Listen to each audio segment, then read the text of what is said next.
Hello everyone, my name is Vivek Sharma and आज हम चार आर्टिकल्स को डिस्कस करने वाले हैं। पहला आर्टिकल आपका राइस के बारे में है। सेकेंड आर्टिकल में we will be discussing about India fourth largest economy बन चुकी है। थर्ड आर्टिकल में कार्बन बॉर्डर एडजस्टमेंट मैकेनिज्म के बारे में डिस्कस करेंगे एंड लास्ट में हम क्वांटम फिजिक्स के बारे में डिस्कस करेंगे। आइए एक एक करके इन सभी आर्टिकल्स को समझ लेते हैं। देखिए, अभी इंडिया ने चाइना को रिप्लेस करके वर्ल्ड का सबसे हाईएस्ट राइस प्रोड्यूसिंग कंट्री बन चुका है। बट इसमें एक प्रॉब्लम है कि राइस की प्रोडक्शन में बहुत ज्यादा वाटर का यूज होता है। तो पंजाब और हरियाणा जैसे एरियाज में आपका अंडरग्राउंड वाटर बहुत ज्यादा डिप्लीट होता जा रहा है। एक समय था आज से 10 साल पहले जब पंजाब और हरियाणा में महज 30 फीट की गहराई पे आपको पानी मिल जाता था। अब ये 200 फीट तक पहुंच गया है इन 10 सालों के अंदर, जिससे आने वाले समय में इस क्रॉप की सस्टेनेबिलिटी के ऊपर सवाल उठते हैं कि भाई यहाँ पे अगर पानी इसी स्पीड से डिप्लीट होता रहा तो फर्दर आपको डीपर वेल्स को ड्रिल करना पड़ेगा एंड इससे कॉस्ट ऑफ प्रोडक्शन भी इंक्रीज होगी एंड वाटर स्कार्सिटी भी आपकी हो सकती है। तो कहा जाता है इसके पीछे मेजर जो रीजन है वो है एमएसपी, मिनिमम सपोर्ट प्राइस, जो कि पिछले 10 सालों के अंदर ऑलमोस्ट 70% से आपका इंक्रीज किया है, जिसकी वजह से आपके फार्मर्स डिस्करेज होते हैं कि वो किसी और क्रॉप की तरफ स्विच करें। तो कहते हैं कि यहाँ पे जो नॉर्दर्न स्टेट्स है इसमें हेविली ग्राउंड वाटर के ऊपर रिलायंस जो है ये कहीं ना कहीं वाटर एक्सट्रैक्शन जो है वो आपकी एक्सीड करती है जो रेनफॉल है उसको, एंड जिसकी वजह से ग्राउंड वाटर आपका रिचार्ज नहीं हो पा रहा है। तो कहा जाता है कि भाई almost 40% global rice export India से होता है एंड इंडिया के साथ साथ वर्ल्ड की भी राइस की जो शॉर्टेज है उसके पीछे एक रीजन बन सकता है नॉर्दर्न इंडिया के अंदर अनसस्टेनेबल वाटर यूज। अब बात की जाए तो यहां पे इसका सिग्निफिकेंस क्या है, तो सस्टेनेबिलिटी इसलिए इंपॉर्टेंट है बिकॉज ओवर एक्सप्लॉयटेशन होगा तो मोर और लेस ये राइस के क्रॉप को अनस्टेबल बना देगा और अनसस्टेनेबल बना देगा। प्रोडक्शन कभी ज्यादा होगा कभी कम, और हो सकता है लॉन्गर रन में प्रोडक्शन आपका रहे भी ना। In addition to this Punjab सरकार यहाँ पे 39,000 जो है ये प्राइस आपका पे करती है per hectare as a subsidies, चाहे फर्टिलाइजर या पावर सब्सिडीज की बात की जाए। तो यहां पे हम इनडायरेक्टली राइस को प्रमोट कर रहे हैं। बट अगर यही पैसा अगर हम फार्मर्स को प्रोवाइड करें उनकी क्रॉप डाइवर्सिफिकेशन के लिए तो इससे कहीं ना कहीं हम इस प्रॉब्लम को सॉल्व कर सकते हैं। तो हमें एक लॉन्ग टर्म पॉलिसी चाहिए जहां पे 5 साल के लिए हम कमिट करें एंड कहीं ना कहीं राइस को एज अ राइस का एक ऑल्टरनेटिव यहाँ पे बिल्ड करें। जैसे हरियाणा में हमने किया था 17,500 पर हेक्टेयर यहाँ पे डाइवर्सिफिकेशन के लिए प्रोवाइड किया जाता है, जिसकी वजह से फार्मर्स स्विच कर रहे हैं क्रॉप्स को, खासकर मिलेट्स की तरफ जा रहे हैं। तो ये एक पॉजिटिव साइन है। यहाँ पे हमें बजटरी रीअलाइनमेंट की जरूरत है। पावर और फर्टिलाइजर की जो सब्सिडीज देते हैं हम यहाँ पे उसे डायरेक्ट इनकम की फॉर्म में फार्मर्स को प्रोवाइड कर सकते हैं।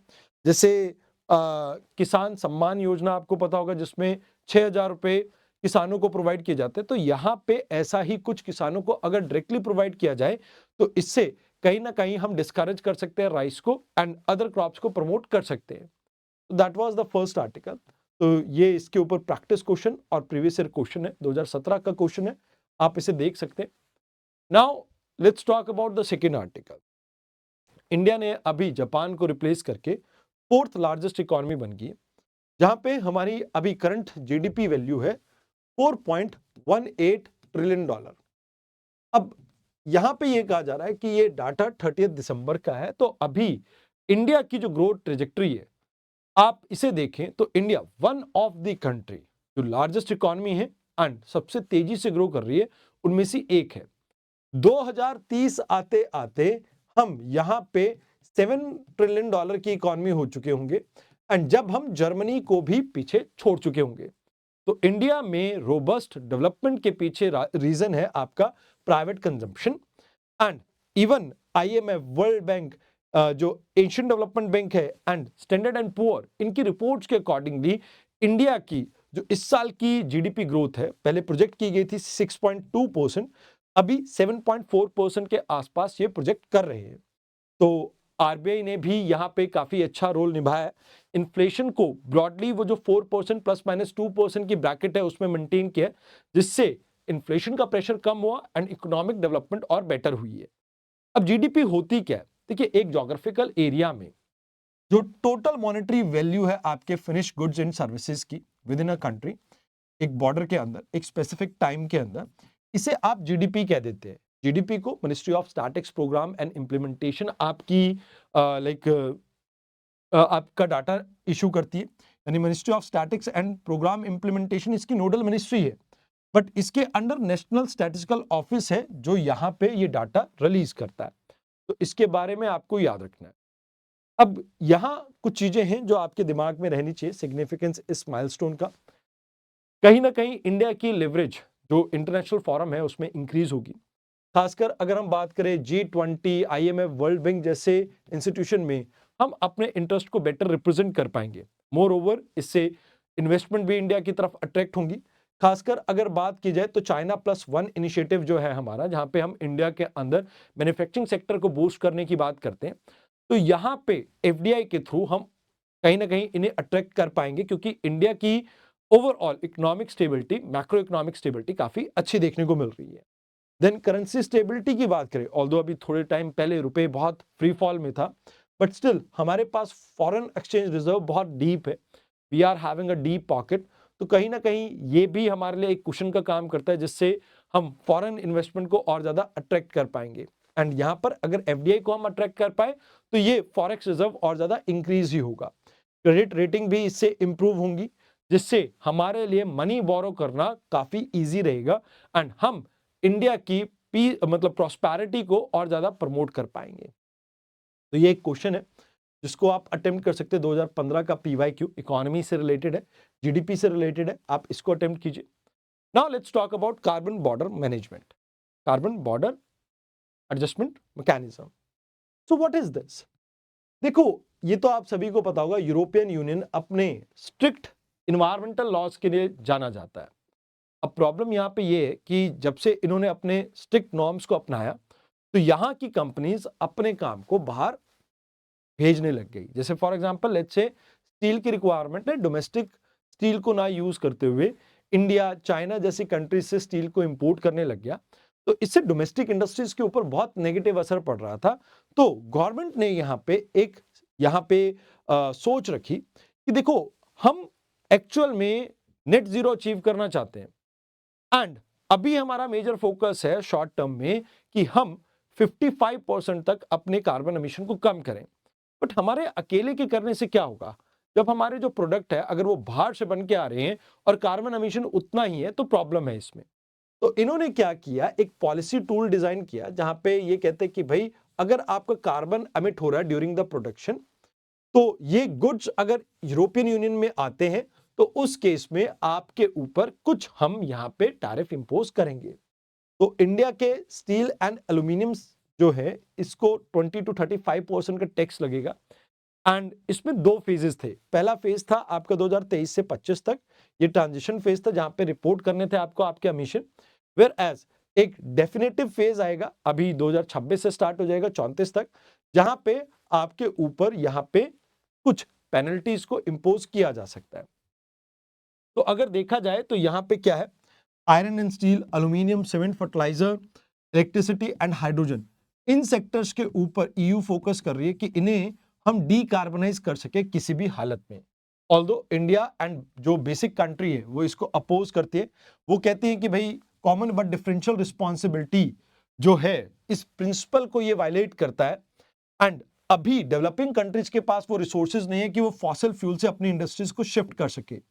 बट हाँ, इंडिया में कुछ मैकेनिज्म हमने बिल्ट किए इस तरह के।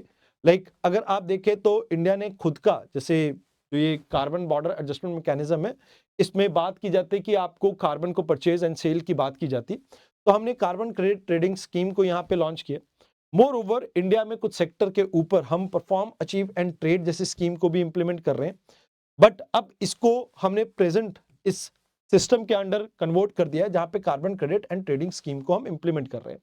तो मतलब यहाँ पे कुछ इंडस्ट्रीज को टारगेट दिया जाता है कि आप एमिशन को इस सर्टेन लेवल से कम कीजिए। अगर आपके लेवल वहां पे कम होता है तो इससे हम आपको कुछ क्रेडिट इशू करेंगे और आप उसे बाहर किसी भी मतलब कंपनी को बेच सकते हैं।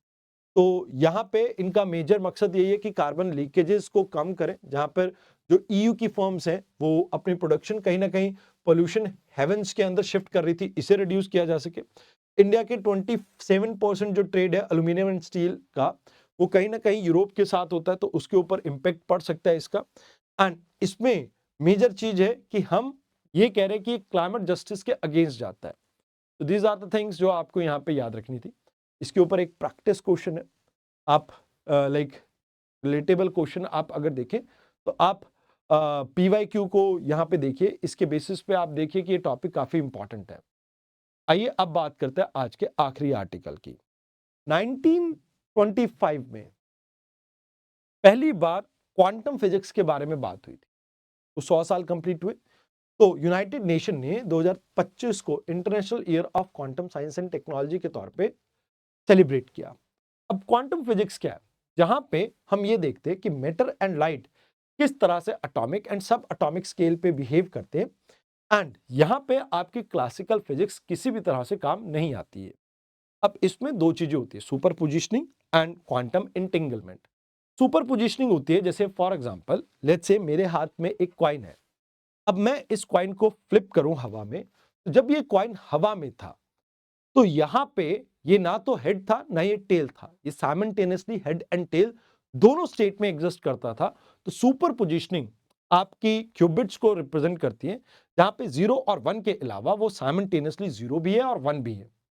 अब क्वांटम इंटेंगलमेंट क्या कहता है, लेट्स से मेरे हाथ में एक क्वाइन है और मैं इस क्वाइन को ऐसे शफल करता हूं और किसी एक हाथ में इस क्वाइन को क्या कर लेता हूं, स्टोर कर लेता हूं। अब मैं आपसे पूछता हूं कि इनमें से किस हाथ में ये क्वाइन है। लेट्स से आपने कहा लेफ्ट हैंड में, और मैं आपको ये हाथ खोल के दिखाता हूं और कहता हूं कि लेफ्ट हैंड में तो नहीं है, तो आपने कहा डेफिनेटली फिर कॉइन आपके राइट हैंड में है, क्योंकि है भी। तो क्वांटम इंटेंगलमेंट क्या कहता है कि भाई अगर आपको एक सब एटॉमिक पार्टिकल की लाइक पोजीशन का पता लग गया, तो चाहे वो दूसरा इससे रिलेटेड जो पार्टिकल है वो कितने ही लाइट ईयर अवे हो, डिस्टेंस मैटर नहीं करेगा, आपको दूसरे की भी पोजीशन यहां पे पता लग जाएगी। अगर क्लॉकवाइज है तो क्लॉकवाइज, एंटी क्लॉकवाइज है तो एंटी क्लॉकवाइज। तो मतलब इन दोनों की एक की अपने आप पता लग जाएगी। अब इंडिया ने इसी क्वांटम कंप्यूटर के अंदर, क्वांटम फिजिक्स के अंदर अपनी पहचान बनाने के लिए यहां पे लॉन्च किया क्वांटम मिशन को, नेशनल क्वांटम मिशन को। अब इसमें हमारे कुछ ऑब्जेक्टिव है, जैसे फॉर एग्जांपल क्वांटम कंप्यूटिंग के लिए हम 50 से 1000 फिजिकल क्यूबिट्स का कंप्यूटर बिल्ड करना चाहते हैं।